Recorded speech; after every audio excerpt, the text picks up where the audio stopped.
Subscribe to our YouTube channel for in-depth interviews of India Inc. and press the bell icon so that you do not miss our updates.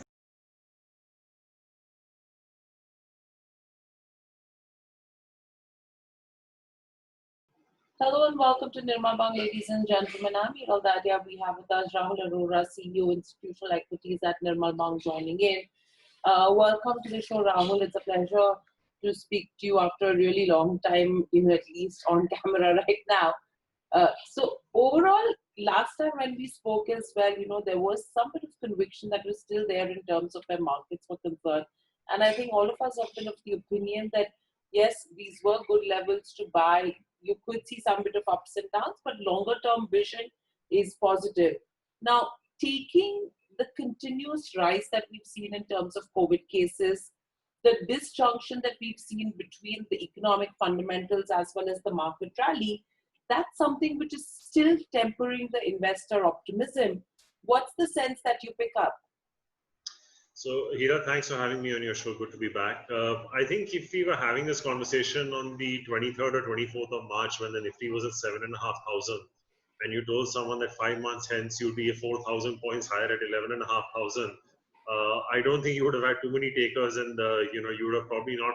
It would have not been the most convincing bet to make. But the fact is that we are where we are. Obviously, there is about $3.5 trillion of global liquidity inserted by central banks across the world, predominantly by the United States, and to a lesser extent, you've had the ECB and even Japan and China do their little bit. I think, Hiran, you're absolutely right. There is a huge disconnect between what the market is telling you and what the state of the economy really is. I don't think there is too much to read into. Some people would read into the inflation number as being a positive, that things are getting back to ground. But as you saw in the Monetary Policy Committee meeting minutes, a lot of it was attributed to supply side shocks, and they actually felt that inflation in the second half would come back to manageable levels. So I think there is a lot of optimism that's creeping in with the talk of Russia's vaccine. Some talk about the fact that in India itself we may have something before the end of the calendar. The United States is working towards that. So I think a mixture of liquidity and some hope of the vaccine has got us here. But I would actually have been a little more comfortable had we been about 1,000 points lower on the Nifty just from a valuation standpoint. Because, as sell-side brokers, when we talk to institutional clients, when we value companies on a one-year forward basis, it's becoming very tough to recommend buy calls because the appreciation has been so sharp and so many sectors and stocks have got re-rated. But, if you've invested your money, if you've made some profits, not a bad time to take some. I think nothing in life goes up in a linear fashion. You will get a correction at some point. You can always re-enter. But if you've made your money, good luck to you. Absolutely. What you're saying really makes sense. So, because valuations are slightly steep right now, and it's not only for the Indian markets, I think you would agree across the globe, the valuations are steep at this current point in time.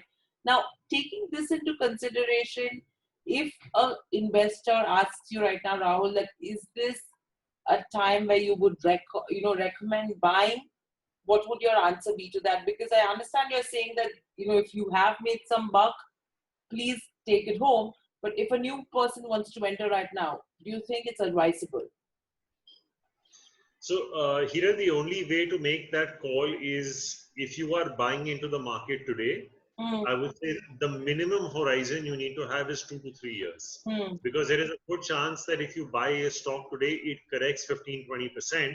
But if you are keeping that 2-3 year horizon in mind and that stock from there goes up about 60-70%, you're still about 40% in the money. So I think if you are keeping a 6 months to a 1 year horizon, it's a bit tricky. But if you're keeping a 2 to 3 year horizon, I'd say it's still not a bad time to be buying.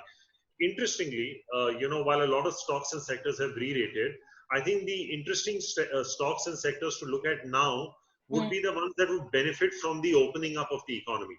Sectors that people had virtually written off for the last 4 or 5 months, whether they are multiplexes or hotels or aviation or, mall operators, and we have one very close to our office, which is a listed company. So I think, whichever ones have been battered out of shape and we actually thought that the business model would crumble, and now we are getting a semblance of opening up. those places valuations are still very, very cheap, and they would still make for very good investment bets. So if you actually pick up the industry leaders in some of these sectors, you may actually stand to make a lot of money over the next 1 year. But for stocks and sectors that have done well, I would firmly advise you to have at least a 2 to 3 year view if you are putting in money at an 11,500 Nifty. Right. And overall, taking this into consideration, I understand you're saying sectors which have not really opened up right now, which have been ruling under pressure from a 3 to 4 year perspective horizon. These could be good bets. However, in terms of the newer themes which are emerging right now, which are the sectors that will stand to benefit this disruption according to you? So here, unfortunately, in India, we don't have the equivalent of what you call as the FANG stocks as you have in the United States. Where you have a play on Facebook or Google or Netflix or and so on and so forth, because none of the disruptors as such are listed in India. The biggest disruptor of any kind that we have seen in the last 3 or 4 years has been Reliance and what they've done in the non-oil and gas business, and we've seen the kind of fundraising that company has done, and subsequently you've seen the stock is up almost about 2.5, 3x from the lows it was in December 2019. So I don't think there are too many disruptors here, Hiral. I think you need to look at ownership patterns. Let's take a look at, let's continue this from Reliance, and let's take Hindustan Unilever as another example. I remember from 2000 to 2010, Hindustan Lever virtually went to sleep. It did nothing as a stock. And Reliance also had a period of about 7 to 8 years where it was pretty much dead as a stock, and it did nothing. Both of these stocks were under-owned and had underperformed. And when they started to break out and re-rate, you've seen what's happened subsequently. I think you've seen that to a large extent in pharma, Hiral. A lot of people are saying stocks have doubled or tripled, but the fact is that this is coming out of years of under-ownership and years of underperformance. So even though stocks are probably trading at 1 or 1.5 or maybe even 2 standard deviation higher than the last 5 years average, I think this sector itself has a lot of scope to re-innovate, disrupt and reinvent itself. And it is very possible that valuations keep getting reset on the way up. That being said, of course, everyone's going to relook the way their cost structures are done. And, I don't know when we're eventually going to get back to office ourselves. But, I think the way business is done, and digital has come into every form, right? So you and I are now currently doing this meeting through, Zoom. And, when we talk to our institutional clients, we're doing it through Zoom. So I think a certain amount of innovation and disruption has come into every business.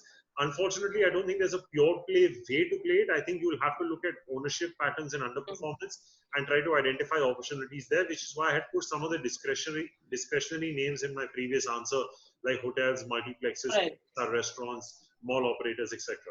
Right. Now that you've spoken about pharma as well, when the markets actually started rallying in the month of April and May, everyone was of the opinion to an extent that the rally that we are seeing right now is mainly on the back of the RBI policy actions that are coming in, the quantum of liquidity that they have been putting into the system.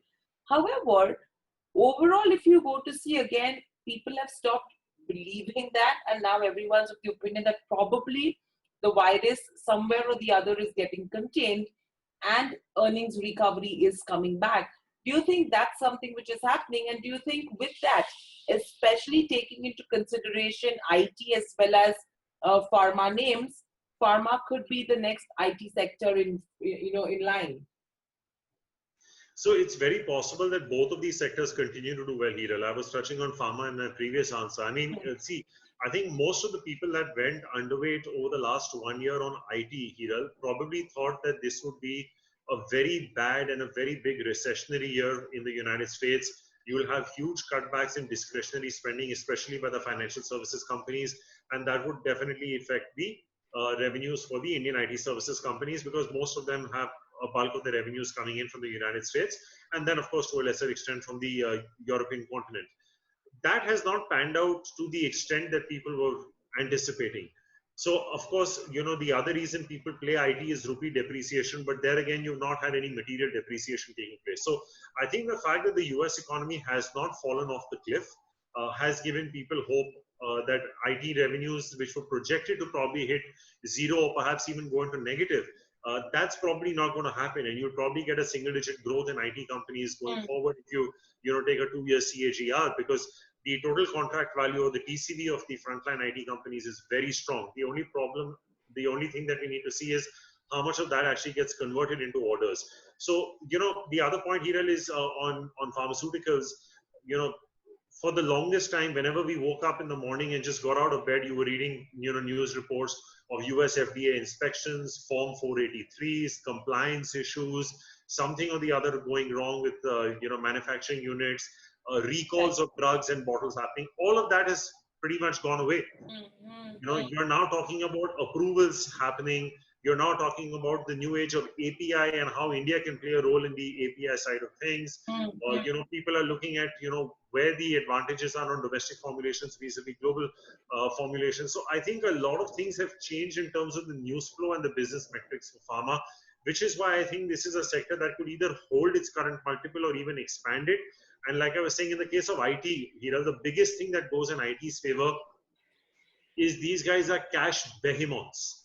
I mean, the amount of cash the IT companies sit on, and that leaves them open for increasing dividend payouts or doing buybacks, which are over and above, the quote unquote malai that we say in Hindi when you're holding a stock, the cream that comes on top. So I think it was a no-brainer to be playing the IT sector. When you got some conviction that the US economy was not going to be as bad as projected, and I think these two may continue to be the outperformers for the remaining 4 or 5 months of this year. Right. And Rahul, in terms of where pharma goes now, there are a lot of sub-themes that one can play. Do you think right now, if someone has to look at pharma, probably companies focusing on APIs could be the ones that they could look at?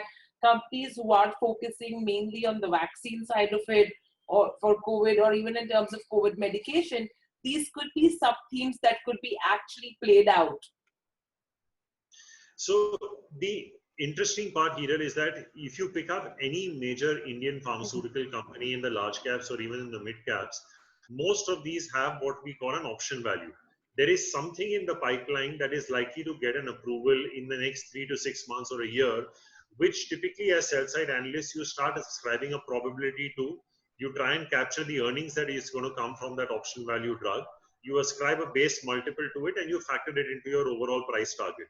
I think that's happening across the board. So if you look at Sun Pharma, a lot of people are talking about the work that they're doing on the specialty side with respect to psoriasis and the dry eye drugs. With Natco on the other end of the spectrum, you have Revlimid, which is being spoken about, which is a $7-8 billion global opportunity, where they are filed.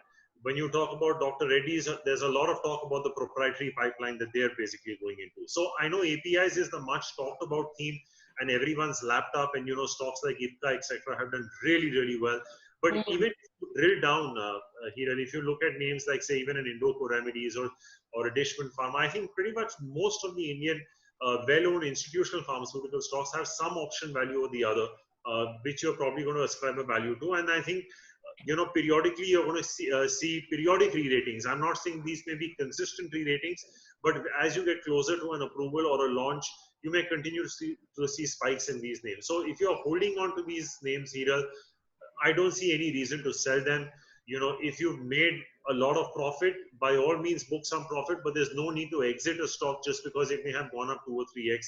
View it in the context of years of underperformance and under ownership. And I think when you ascribe that technical factor, it probably gives you a better collective picture. Absolutely. And with this, another theme that actually is playing out right now, Rahul, is with regards to what's happening on the consumption side.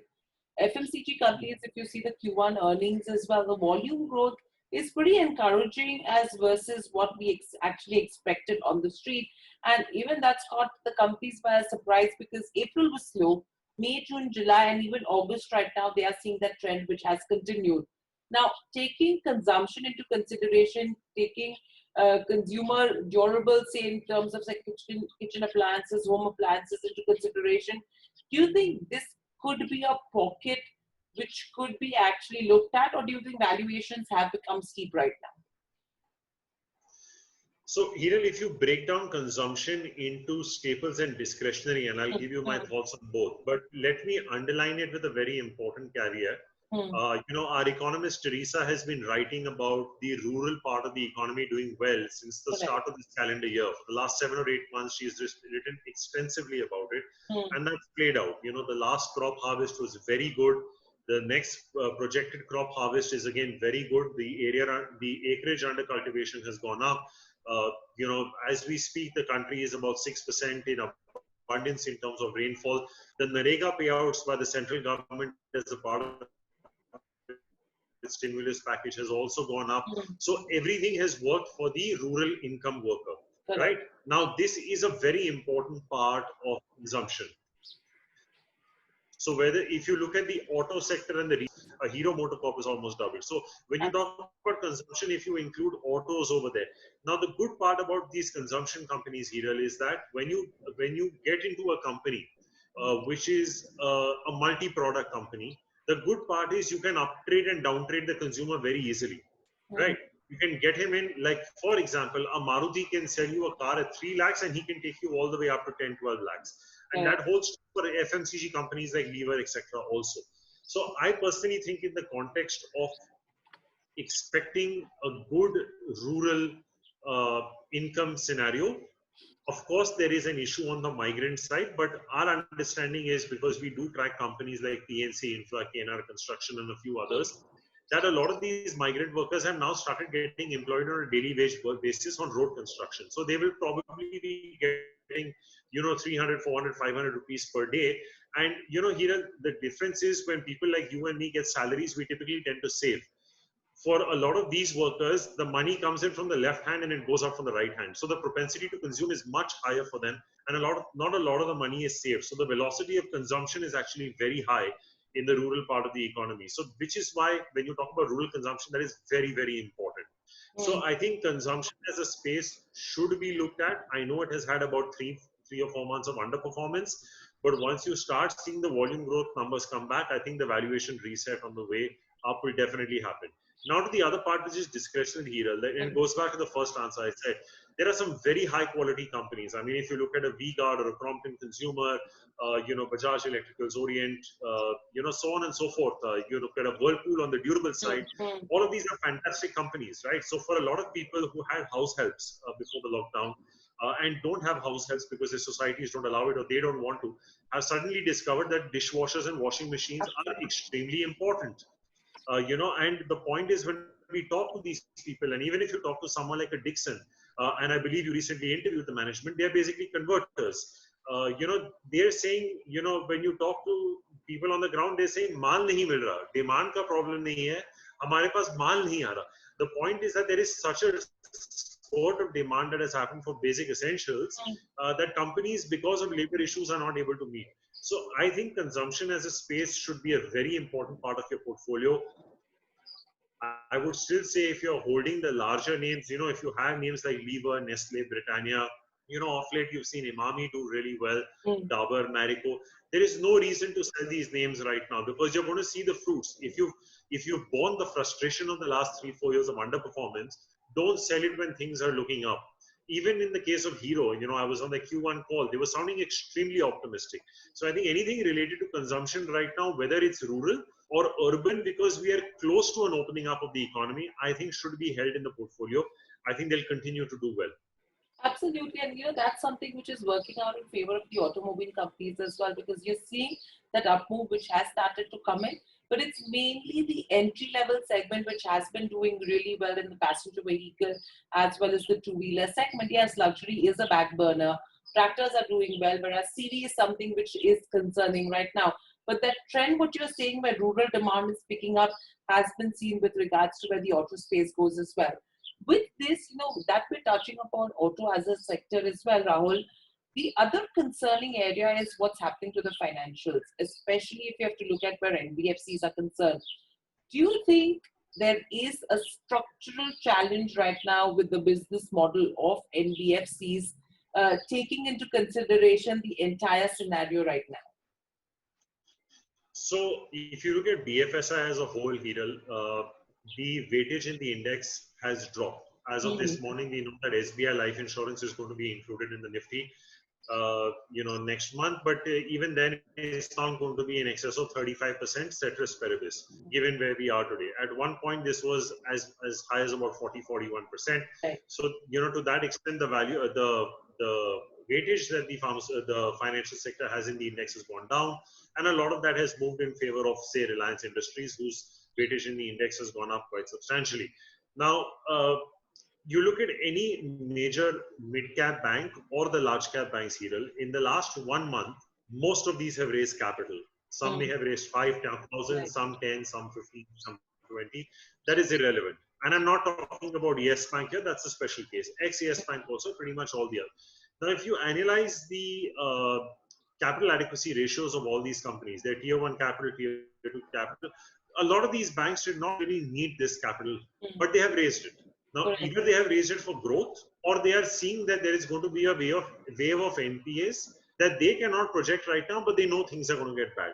So, in that backdrop, when I read it such that it is probably best to be underweight on the financials right now. If you must be in financials, be with the industry leaders. Be with an HDFC Bank or a Kotak Mahindra Bank or an ICICI Bank. Don't get too adventurous right now if you must. However, at the institutional division of Nirmal Bang, we've sort of, over the last 6 months been recommending people to switch from lenders to non-lenders, which is basically gold finance and life insurance, right? As you said, NBFCs are also going to have an issue of moratorium, of collection, and we don't know how the NPAs are going to pan out in terms of the restructuring that the RBI has currently allowed. In that backdrop, I don't think it warrants to get too adventurous. Only if you are very sure that the financial metrics of the company you are investing are best in class. And I can give you an example of a company called Canfin Homes. On many parameters, it is, or not on all, on many parameters, it is actually in and around where HDFC Limited is. But that may not hold true for a lot of other NBFCs. So you need to be very careful. Management pedigree, how you expect the moratorium to pan out, what is the management saying about recoveries, and what is the asset quality trajectory of these. You have to be very careful when you're entering into NBFCs. Now, gold is something that has done very well in the markets. You've seen recently it crossed about 2,000 gold finance companies, particularly Muthoot, I think has gone up about 3x from the lows that it has seen earlier this year. It's still not trading at very expensive valuations. It may be more expensive than what it was historically, but when you compare it to banks and other NBFCs, it still has some leg to go. Life insurance, another great theme. Suddenly people have realized through the pandemic that, oh my God, I need to look at insurance companies also now. And, you're seeing that. In fact, we just had a chat with the management of SBI Life Insurance a couple of days back, and they were sounding extremely confident. So I think if you must be in this BFSI space overall, I would advocate people holding on more to life insurance, maybe even a general insurance company like an ICICI or Lombard, and maybe a gold finance company. And if you must be in the lenders, just stick with the large lenders, because in the backdrop of the capital that these guys have raised, I think somewhere they're trying to make a statement. Let us not try and outsmart them. There is no harm in buying the stock even after it's gone up 20% if you know it's going to go up another 50-60%. We're not in the business, even as brokers or even our clients tell us, we're not in the business of cashing the top and the bottom. As long as you make the cream in the middle, you're doing all right. FD rates are still 5-6%. You're still, even if a stock gives you 15% in a year, you should be more than happy. That's more than 2x you're going to make in any other asset class right now. Absolutely, very well put up, Rahul, in terms of, I mean, this should be more a part of the greed and fear report that's usually been written. And Rahul, what's the sense that you have with regards to where the metal space goes? Because we've seen a good rally that's coming with regards to the metal names as well. And everyone right now is of the opinion that they are the best trading bets that someone should be looking at for now, along with the consumption space. So I'm the worst person to talk about a trading call, Hiral, because I just don't understand short-term trends. I typically tend to analyze a business, and if I like the business, we recommend it to our clients, or and then of course we recommend fairly long holding periods. But I think, as a house, we don't cover metals. But I think it's not too surprising, being a proxy on China, with the fact that the Chinese economy has been opening up. A lot of the numbers haven't been as bad. Notwithstanding a second wave of any, major proportions in China, if things were to get back to normal, I think this is a direct play on Chinese demand.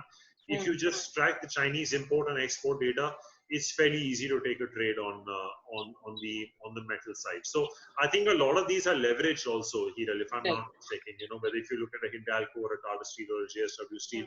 So I think if you're getting some comfort on the fact that they're able to manage their costs, and a lot of that cost saving that they're getting is used to repay their debt, why not? I think, but like I said, it's not a sector we have an official call on. Right. But the two important monitorables will probably be either the debt coming down in these companies or how well China is doing. If both of these are in your favor, I think it may not be a bad option. Right. And overall, with regards to where broader markets are concerned, Rahul, especially in terms of where mid-caps go, the valuation seems far more attractive than those of large caps currently. Because if you see the PE multiple, in comparison, in terms of what we saw them during their peak in 2018, they're still lower right now. Do you think this is a play where you probably the broader markets are the ones who are going to see a continued rally versus the large caps right now and good investment bets? So here it's a case-to-case scenario, right? So like just a little while back, we were discussing some of the names in the consumer durable sector. Right. They've gone north of 40 times. How do you justify them? So, I mean, you take an example of Jubilant Food Works. On our FY22 numbers, the stock is trading at about 49 times. If we at our house to give a buy rating on a stock, we have to give a 15% upside, which means I have to value Jubilant Food Works at 57, 58 times 1 year forward. I'm not even valuing Hindustan Unilever then. So the point is that there are pockets of the mid caps that are, that are very cheap. A lot of these may be economy related. A lot of these may have had individual issues, but they have been, let me give you a case in point of Emami, right? The stock was down and out 3 months back. The promoters have started to reduce their the pledges in the company. The rural part is doing well. Emami is up 60% in the last 15 or 20 days. So, if you identify companies like that, there will be few and far between, and we have them at our brokerage as well. There are names like a CCR Products or an Inox Leisure or an Indian Hotels, all of which may have had issues related, which may have been industry specific or company specific, but where we think valuations are very comfortable and people can come and buy. So I wouldn't want to club it as a basket either. Obviously, you are absolutely right that, the global money that has come in has gone more into the large caps than it has into the mid caps. But I think a lot of the domestic money has gone into the mid caps as opposed to the large caps. So it's not that there is a very large valuation differential. If you look at the institutional favorite stocks, some of these are trading at fairly high multiples. But yeah, like I said, if it's a company related issue, but a very good company and a very sound company, or an industry related issue, the valuations are a bit on the lower side. By all means go and invest, because this is the time to go and do it. So, even at there are stocks that you can buy even at an 11,000 and 11,500 Nifty, and there are stocks that you shouldn't sell at a 7,500. So, you will get them on both the signals. You just need to be alert at all points in time. Right. And very lastly, Rahul, in terms of markets again, the current rally that we've been seeing, everyone's of the opinion that it seems to be a market which is mainly liquidity driven from here on. Yes, probably it has gone a bit ahead of itself. However, it's not just India, but across the region, across the globe, we've seen that phenomenon which has happened. The next event that everyone is actually watching out for right now is with regards to the success of when the vaccine comes out. Secondly, what happens with regards to where the US elections are concerned. So that's something which could act as a blip as well. How are you seeing equity markets and consonants to these two events? Because on the anticipation of the vaccine, we could see that up move continue. With regards to US elections, you don't know what happens again on that front. Is this rally here to stay from here on, according to you? And what's the top that we could see in this calendar year? So, we actually started having some of these conversations with our fund managers earlier this month, where where you basically had August, September, and October before you hit the US elections, and we genuinely felt that these 3 months could be very volatile in the build-up to the US elections, because let's not forget the Democratic Party in the United States wants to actually reverse a lot of the taxes that Donald Trump has put out there. Absolutely. If that were to happen, what is the impact on profitability? And there will be subsequent implications of the same. Were Trump to return, what would be the subsequent implications? Because he has spoken about a further reduction in personal income taxes. Correct. So I think the rhetoric from both sides is extremely loud. It's only going to get more pronounced. It's very tough to take a call on which way it will go. I remember, most of the general news channels in India before the 2019 elections, no one gave the BJP, an absolute majority. Forget 300. So, it's very tough to call an election and how it will pan out. But I think, at least on the vaccine front, Hiral, we know that we are progressing towards an end game. There is a solution in sight. It is being spoken about. When it comes out is a matter of academic debate.